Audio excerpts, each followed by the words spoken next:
Pro Tunes. Hey, what's up out there? We're coming at you from Southern Ontario, and what we're going to do in this video is we're going to share our own personal list of locations we like to visit that you can find in animations. Last time, I shared with you my own personal list of cartoon foods that I would have liked to try, and this list is going to be very similar. Before we begin, this list is in no particular order, and I may even think of some I'd like to put on this list that I won't think about during this video, but we're going to do this. Number one, pretty easy, and I think a lot of people have this on their list too, and this is Wayne Manor / the Batcave. We have a lot of different versions of Wayne Manor.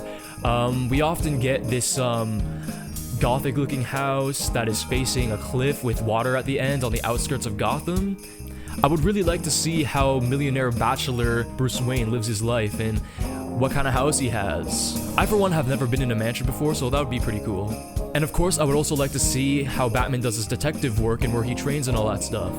Versus how we get different kinds of versions of Wayne Manor, the Batcave usually looks pretty similar, with that giant bat computer with archives and archives of all kinds of things you can look up.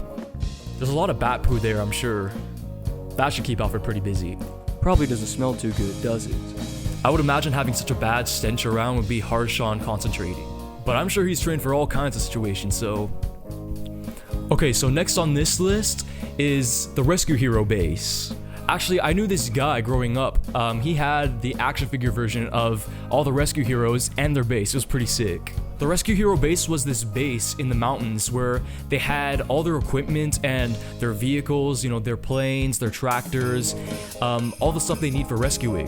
Funny little thing about my brother and I, when we were kids, we always expected them to do a little bit of crime fighting, but they never had that kind of action. They were strictly rescuers. Every Rescue Hero episode ended in the Rescue Hero base, and that's where they shared with you some good wholesome advice. There's just something homey about that base that, you know, you always felt at peace when they ended off the episode there. So I think next, what I'm going to say is going to be on our list is the Titan Tower. The Titan Tower was a base, but it was a very chill base. Like, it had nice couches and stuff, and it was a good hangout spot, it looked like. I personally always wondered how the Titan Tower was sectioned off. Maybe where they sleep is where the cross section is, and we can only assume that the elevator's in the dead middle. Next on the list is the Teenage Mutant Ninja Turtles hideout. Now, they made the sewers their home. Now, I personally would love to see how they condition the place to make it a livable space. I'd also think it'd be great to see all the cool gadgets that Donatello had placed around to make their home what it is, and maybe see the area and see how they learned about our society from where they live. I'd also love to see where they train and stuff in the sewers and how they just managed the space that they had. And I also assume that there'd be like plenty of pizza boxes just everywhere. But that's totally fine. I just hope that it smells like pizza. Speaking of smell, I think that referring back to Batman and the bat poo and now being in the sewer, I believe that they would probably condition the place so that it doesn't smell so bad if they're gonna be living there or hanging out there a lot. Just saying. Cowabunga, dude! Okay, so I think next I'm going to say Xavier's School for Mutants. So obviously this is the school where all the mutants go to school in the X-Men comics, or in Marvel.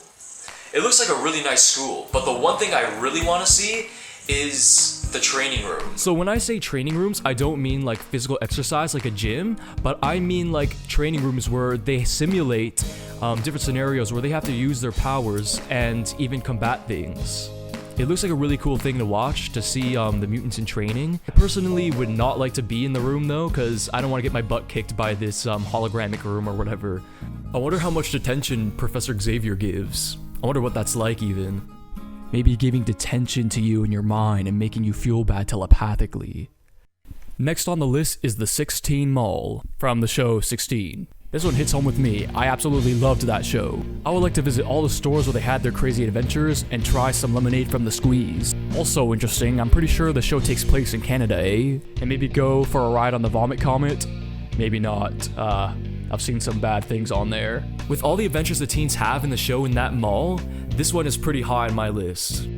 Okay, so I said for 16, or the 16 Mall or whatever, that one's pretty big on my list, but this one is huge. This one is from Toy Story, and if you haven't guessed it as of yet, it's Pizza Planet.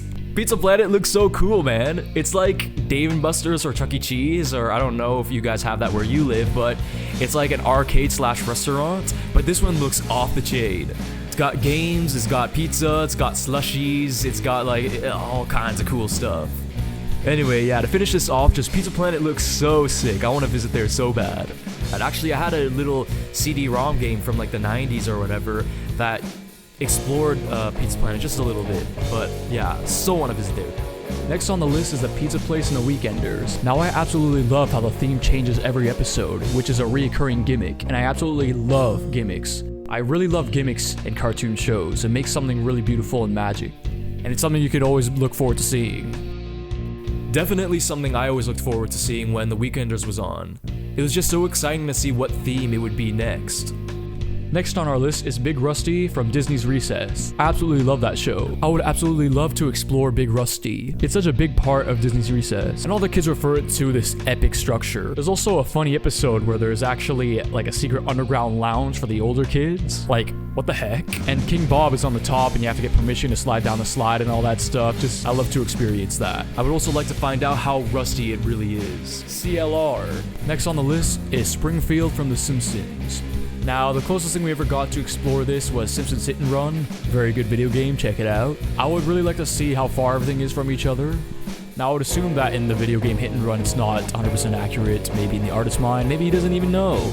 But I think it'd be cool just to visit everywhere and see all the things from the episodes and just the funny gimmicks like the perpetual burning tires and the Cletus trailer park and stuff.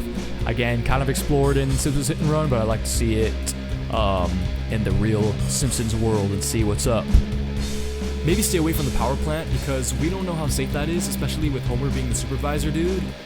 And maybe we can get an insider on why Shelbyville is so hated. And maybe make a little trip to the Quickie Mart. Okay, so we got a couple more, and this next one is, I guess I'm gonna say Bedrock from the Flintstones. I like how everything's rock. To me, it's just a fun idea of having Stone Age technology. We have things like dinosaurs helping out and just everything revolving around just stone and stuff like that. All the houses are stone, all the cars are stone, just everything is stone. And next one I'm gonna say is the complete opposite of Bedrock, and that is Orbit City from the Jetsons. This time we have futuristic technology. We got hovercrafts, we got floating houses in the sky, we got robots and all that kind of stuff. I think it's a fun thing seeing people's imaginations of what the future would be like with our new technology and all that kind of stuff. Okay, so one last one, and I think we're gonna wrap this up, and that is the Justice League Space Station. Now, personally, I think I would much rather be on the ground than in space, but I would definitely like to take a tour of that place. It just seems like a cool place, and I also like the idea of all the superheroes gathering together, talking amongst themselves on how they should keep Earth safe, and the whole place is looking over Earth as well. This space station is pretty big. It has to be spacious enough to handle all those superheroes being in the one place. And just like Star Trek, I can imagine that they have their own quarters as well. I would also like to try their superhero cafeteria. What do superheroes eat anyway? I always thought it was an interesting idea that they have all these superheroes just walking around amongst themselves. Hey, you might run into Aquaman one day, or maybe Black Canary, maybe Green Arrow, who knows? Okay guys, I think that's it. I hope you guys enjoyed my list. If you're a big fan of lists, then sick. Alright, well that's all for that. Please check out our other videos. It's all art-based. We like to make cartoon music videos with silly themes that are all original by my brother and I, or any type of other animations and just fun stuff with visual art, where we get to tell stories and just anything in that nature, and some more live action stuff where we play games which involve artistic stuff like drawings and stuff like this where we feature cartoon stuff because we love just visual arts and stuff like that. So please like, comment, and subscribe, and it'd mean a lot to us if you did check out our stuff. So thanks.